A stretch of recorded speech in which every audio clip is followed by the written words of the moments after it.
여러분 안녕하세요. 광주기도교육학과 박남기 교수입니다. 오늘은 제 책 실력의 배신 제1부의 제2장에 대해서 함께 공부를 하겠습니다. 실력의 배신은 3부로 이루어져 있고 제1장이 그러니까 1부는 실력주의 사회에 대한 신화와 그림자, 2부가 신실력주의 사회와 교육개혁 새 패러다임, 그리고 3부가 다음 세대를 위한 교육정책 이렇게 구성되어 있습니다. 그 중에서 제1부가 실력주의 사회에 대한 신화, 그 다음에 그림자, 세 번째가 학벌 타파를 위한 정책 방향 이렇게 되어 있는데요. 오늘은 그 중에서 실력주의 사회의 그림자 부분을 같이 공부하겠습니다. 1장에서 공부했던 내용을 다시 한번 돌아보면 실력주의 사회에 대한 신화에서는 우리나라가 실력주의 사회가 아니랄지 아니면 실력주의 사회가 되면 우리가 꿈꾸는 소득이 균등해지고 또 교육 전쟁이 사라지고 학생들의 학교 폭력이 줄어들고 사교육부가 줄고 이런 것들이 다 실은 거짓된 믿음이다. 오히려 이러한 것들이 실력주의 사회로 인해서 야기되고 있는 것이다. 이런 얘기를 좀 했었는데요. 오늘 이 시간에는 그 부분을 좀 더 강화시켜서 같이 이야기를 나눠보도록 하겠습니다. 자, 그러면 시작하겠습니다. 여러분들 지금 오늘 해야 될 이 부분으로 넘어가겠습니다. 이 실력주의 사회 그림자 그랬을 때 여기에 이제 부제가 노력, 무한가능론 해체 이렇게 되어 있는데요. 여기는 크게 또 세 부분으로 이루어져 있습니다. 하나가 마이클 영이 주장한 실력주의 사회의 그림자가 무엇인지, 그리고 이제 그러한 실력주의 사회 그림자가 짙어지는 이유, 즉 왜 실력주의 사회에서는 지금 많은 문제가 나타나고 있는데 그런 문제가 나타나는지, 그리고 세 번째, 그 중에 특히 이 빈부격차 심화에 대해서 초점을 두어서 설명을 하고자 합니다. 여기 내용을 보면은 이 첫 번째 마이클 영이 주장한 실력주의 사회의 그림자 이렇게 되어 있는데요. 제 책 제2장에 가보면 마이클 영에 관한 이야기가 나옵니다. 그래서 이걸 조금 더 강조해서 보면요. 여기 보는 것처럼 The Rise of Meritocracy를 1958년에 썼었는데 이분이 2001년에 돌아가시기 전에 실력주의 파도 이런 칼럼을 썼었습니다. 그래서 이분이 했던 이야기를 들어보면, 그러니까 우리 사회에서 지금 메리토크래시라는 말을 쓰고 있는데 이건 결국 이 마이클 영이 썼던 책으로부터 유래된 것입니다. 이 부분을 조금 더 설명을 하면 영국은 과거에 세습사회였다가 1950년대에 들어서 드디어 국가공무원을 시험을 통해서 뽑게 됩니다. 그러니까 이제 드디어 열심히 공부해서 실력이 뛰어난 사람들이 사회의 상층부로 이동하는 것이 가능해진 그러한 실력주의 사회가 된 거죠. 그래서 이런 실력주의 사회가 되면은 이제 우리가 생각하는 그러한 이상적인 사회가 될 거다 이렇게 사람들이 생각을 했기에 그는 오히려 그 1958년부터 이제 실력주의 사회가 진행되다가 이게 이제 극단의 어떤 그 어려움에 봉착하게 되면 반란이 일어난다. 그래서 2033년이 그 반란이 일어나는 그 시기로 풍자를 하고 있습니다. 근데도 불구하고 사람들이 자기의 이야기에 귀를 기울이지 않고 오히려 실력주의 사회가 좋은 용어인 양 이렇게 쓰고 있다. 이런 얘기를 마이클 영이 하고 있습니다. 그래서 그는 이 책에서 오히려 실력주의 사회의 많은 문제가 제기되고 있기 때문에 실력주의 사회를 넘어서야 한다. 이런 얘기를 하고 있습니다. 책이 아니라 짧은 칼럼에서요. 그가 예측했던 실력주의 사회의 문제점은 그럼 뭐가 있을까 했을 때 하층민을 대변할 지도자가 부재하게 된다. 이에 따른 하층민의 정치적 무관심과 자포자기가 증가한다. 세습이 아니라 실력으로 지위와 부를 획득함으로써 정당성을 확보한 상층부가 과욕을 부리더라도 사회적 제재 수단이 마땅치 않다. 그리고 이에 따른 계층 간의 양극화는 더욱 심해질 것이다. 또한 실력 판단의 기준으로 교육을 사용할 수밖에 없고 그 경우에 교육, 지금 현재 학교 교육을 향한 경쟁은 극단으로 치닫게 될 것이다. 이게 마이클 영이 했던 주장입니다. 자, 그러면 왜 실력주의 사회가 되면 이러한 문제가 발생할까? 먼저 하층민을 대변할 지도자가 부재하다. 이건 무슨 뜻일까요? 왜 실력주의 사회가 되면 하층민을 대변할 지도자가 사라지게 되죠? 여기 앉아있는 저는 가난한 농부의 아들이었습니다.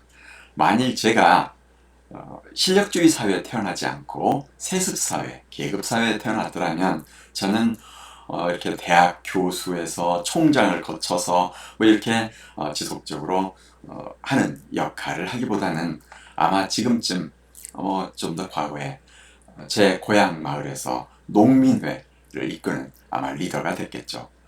그러면 저는 농민들의 불이익을 사회에 널리 알리고 농민들을 위해서 투쟁하는 아마 앞장서는 농민의 대표가 되지 않았을까 이렇게 생각을 합니다.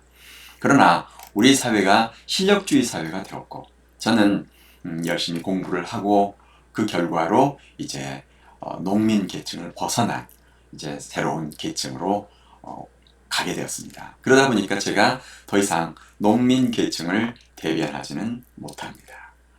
이러한 식으로 이제 마이클 영은 이것을 입양이라는 표현을 썼었는데요. 각 하위 계층에서 뛰어난 아이가 태어나면 역량이 뛰어나면 그 아이를 어린 시절부터 이미 상층부가 입양을 해서 자기네로 편입시킨다. 이런 표현을 썼습니다. 그러면 이게 무슨 말인가 또 그렇죠. 우리는 지금 계층 사다리가 제대로 작동하지 않고 있다. 이렇게 얘기를 하는데요. 실력주의 사회가 시작되면 아주 이 계층 사다리가 제대로 작동을 하면서 하층부에 있던 많은 사람들이 빠른 속도로 상층부로 이동하게 됩니다. 실제로 우리 사회의 경우에도요. 여러분들이 돌아보면 지금 시골에 있는 과거에는 이 가난한 집 아이들이 이렇게 공부를 해서 좋은 대학 가고 그 결과로 사회의 상층부로 빠른 속도로 진입을 했습니다. 이것을 마이클 영은 이 가난한 집 아이들이라 하더라도 상층부에서 입양해 간다는 표현을 썼죠.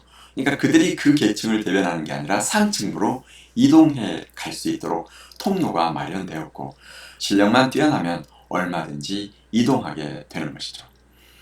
그러면 지금 와서는 왜 그게 잘 안 되는가 했을 때 그건 약간 또 다른 이야기입니다. 그 부분에서는 사다리가 잘 작동하지 않는다 그러는데요. 그건 또 사다리가 작동하지 않는다기보다는 상층부의 그 자리가 팽창하던 시기하고 지금처럼 정체된 시기에 나타나는 문제이고요. 또 실력주의 사회 초기와 실력주의 사회가 어느 정도 진행되었을 때의 차이에 해당합니다. 아예 그 부분을 좀 더 설명하자면 이렇게 생각해 볼 수가 있습니다. 여러분들이 지금 우리가 1960년대 이후 70년대, 80년대까지는 경제 성장이 아주 빠른 속도로 이루어졌습니다. 그래서 경제적으로 사회의 상층부, 사회도 확장이 됐고요. 따라서 상층부의 비율이 계속 자리가 늘어났죠. 그러니까 가난한 집 아이들도 또 사회적 지위가 낮았던 집안의 아이들도 공부만 하면 그 비어있는 상층부로 지속적으로 이동할 수가 있었습니다. 그런데 이제 90년대를 넘어서면서부터 이제 경제 성장이 정체가 되고 이제는 또 인구도 이제 정체가 되면서 더 이상 상층부 자리가 늘지 않고요. 오히려 줄어드는 결과가 초래되고 있습니다. 그렇게 되면 누군가는 상층부로 올라가게 되면 누군가는 하층으로 내려와야 하는데 이미 상층에 자리 잡고 있는 사람들은 어떤 경우에도 하층으로 내려오지 않기 위해서 발버둥을 칠 거고요. 또 하층에 있는 사람들은 또 상층으로 가기 위해서 애를 쓰지만 자리가 많이 늘어나지 않기 때문에 이동하는 것이 그렇게 용이하지 않습니다. 그 다음에 또 하나는 초기에는 뛰어난 사람들이 하층부에 많이 살고 있었지만 실력주의 사회가 한 세대를 거쳐 다음 세대로 가게 되면 하층부에 있던 뛰어난 사람들이 거의 상층부로 이동을 하게 되고 이 상층부에 이동해 있는 이들의 자녀가 또다시 상층부를 차지하게 되면서 이 하층부에는 뛰어난 사람 비율이 과거에 비해서 크게 줄어드는 그런 결과가 또 초래되게 되는 것이죠. 따라서 지금 계층 이동 사다리가 잘 작동하지 않고 있는 것처럼 보이는 이유는 뭐 다른 이유가 아닙니다. 하나는 위에 자리가 더 더 이상 팽창적으로 늘어나지 않는다는 것. 그 다음에 두 번째로는 이미 과거에 뛰어났던 사람들을 상층부에서 다 입양해가고, 즉 그들이 상층부로 이미 올라갔고, 그 올라간 그들의 자녀가 다시 또 상층부 자리를 대물림하는 이런 사회적 영향이 지속되면서 이제 하층에서 상층으로 이동하는 것 자체가 상당히 어려운 그런 사례가 많지 않은 사회가 되었다, 이렇게 얘기할 수가 있습니다. 그럼 여기서 마이클 영이 했던 얘기를 조금만 더 해보면요, 어떻게 해서 하층에서 상층으로 이동할 수 있을까? 그 과거에 이제 계급 사회에서는 그게 불가능했지만 실력주의 사회에서는 그러면 왜 하층에도 실력이 뛰어난 사람들이 많이 생겨나게 됐을까 했을 때, 마이클 영은 그 얘기를 합니다. 우리의 지능 아니면 어떤 역량이라는 것을 신이 쫙 흩뿌리게 되면 정상분포를 이루면서 뿌려지게 된다. 그래서 어느 나이 연령대건 아주 뛰어난 상층부가 있고 아주 어떤 지적으로 아니면 역량에서 부족한 어떤 그런 부분이 있고, 그 다음에 중간 부위가 있는데 이것이 계층과 무관하게 이렇게 뿌려졌어요. 그리고 과거에는 대물림이 되었기 때문에 꼭 상층부에 있는 사람들이라고 해서 이렇게 역량이 뛰어난 집단인 것만은 아니었어요. 계급을 재생산했던, 그러니까 계급이 상속되었던, 세습되었던 시기에는요. 그런데 이제 이렇게 흩뿌려 놨던 상황 속에서 보면은 하층부에 있던 뛰어난 아이들이 그 정도 태어나겠죠. 상층부와 같은 비율로. 그랬을 때 그 아이들을 이제는 실력으로 상층부로 그 아이들이 이동할 수 있었는데, 실력주의 사회가 진행이 되면 상층부에 뛰어난 사람들이 많이 모이게 됩니다. 그 결과로 하층부에서 뛰어난 아이들이 태어날 확률이 상대적으로 줄어들게 되는 것이죠. 그래서 과거 제가 초등학교 다니던 그 시골 학교에는 정말 뛰어난 아이들이 많았었습니다. 근데 요새는 조금 어느 정도 아이가 뛰어나고 부모가 뛰어나면 초등학교에서도 중학년을 지나면서 대부분 대도시로 전학을 가는 경우를 많이 볼 수가 있고요. 또 중고등학교에서는 그런 사례를, 그러니까 뛰어난 아이들 비율이 과거에 비해서 훨씬 적다, 이걸 알 수가 있습니다. 그래서 현재 사회라 하더라도 타고난 능력이 아주 탁월했다면 지금 현재 시골에도 장학금도 주고 또 뭐 심지어 기숙학교도 만들고 공립학교도 기숙사를 만들어서 이렇게 해가지고 좋은 대학에 진학하고 또 사회의 상층부로 갈 수 있도록 길을 열어주고 있습니다. 다만 말했던 것처럼 제가 이미 1995년에 2005년인가요? 그 썼던 칼럼에서 왜 개천용이 나지 않는가? 이유는 개천에 더 이상 이무기, 용의 새끼가 살지 않기 때문이다, 이렇게 표현했던 적이 있는데요. 이제 그러한 특성이 존재한다, 이걸 볼 수가 있습니다. 제가 지금 마이클 영의 그 하층민을 대변할 지도자가 부재하다, 이걸 가지고 상당히 길게 설명했는데 이 다음 부분들하고 연결이 되어 있어서 그렇습니다. 이렇게 돼서 이제 점점 뛰어난 사람들이 상층으로 몰리게 되고, 그러게 되면 하층민은 이제 정치적인 무관심, 자포자기가 증가한다, 이렇게 얘기를 하고 있습니다. 근데 이는 우리나라하고는 조금 지금 상황이 다른 것 같아요. 그래서 마이클 영이 실력주의 사회의 그림자로 제시했던 거하고는 조금 다른 상태로 가고 있는데, 이것은 우리가 교육 수준이 상당히 높고 하층이라고 얘기를 표현하고 있지만 좀 이렇게 사회적으로 지위가 낮고 또 그 소득 수준이 낮은 부분에도 상당히 그나마 다른 나라에 비해서는 교육 수준이 많이 높고 깨어있는 사람들이 상당수 있다. 그리고 우리는 여러 역사를 거쳐오면서 이 하층을 대변하는 정당이 상당히 역동적으로 작동하고 있는 이런 부분도 생각할 수 있기 때문에 이 두 번째 있는 것은 약간 우리하고 상황이 다른 것 같습니다. 그래서 이 영국 같은 경우, 다른 나라의 경우에는 한동안 이 정치 참여 비율 자체가 낮아지고 투표율이 낮았는데, 우리나라는 20대 대선 경우에 역대 최고의 투표율을 보이는 등 이 부분은 조금 맞지는 않은 것 같습니다. 그 다음에 세 번째 이야기는 이제 뭐예요? 과거에는 내가 부를 획득했을 때 내가 노력해서 획득한 게 아니고 부모로부터 상습을 받고 또 사회적 높은 지위를 가졌을 때도 세습을 했기 때문에 우리가 소위 말하는 노블리스 오블리제라는 표현이 있잖아요. 이제 사회의 상층부가 사회의 책임감을 가지고 전쟁이 나도 먼저 나가고 이 사회에서 사회적 약자를 돌보고 뭐 이런 책임감들을 가지고 있었어요. 그 바탕에는 이게 실은 내가 능력이 뛰어나서 실력이 출중해서 이러한 혜택을 받는 게 아니라 오히려 상속받은, 세습받은 거라는 것에 대한 후체의식이 존재했습니다. 그러나 여기에 보는 것처럼 이제는 뭐예요? 내가 실력으로 지위와 부를 획득했다. 실력주의 사회잖아요.